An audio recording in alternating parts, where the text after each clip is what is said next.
On voit bien qu'on est dans une époque de surencombrement cognitif, de surchoix décisionnel.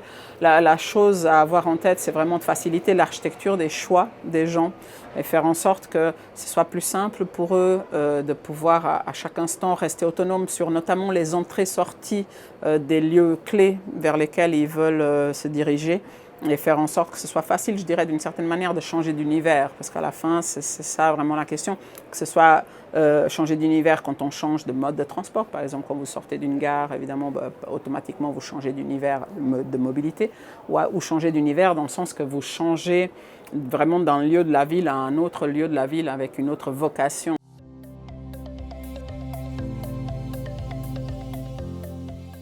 À Tokyo, ils ont fait ça d'une manière assez intéressante. Pour leur métro, ils ont tellement de lignes, c'est tellement confus.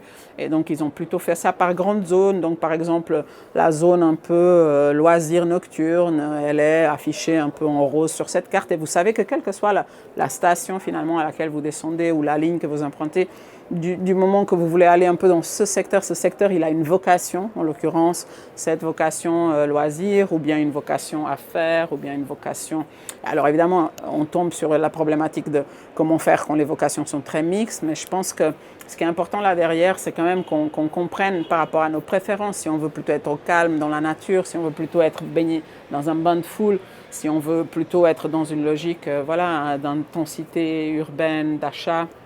Je pense qu'il y a quand même comme ça des grands motifs et rien n'empêche de faire des sortes d'arc-en-ciel quand les motifs se mélangent.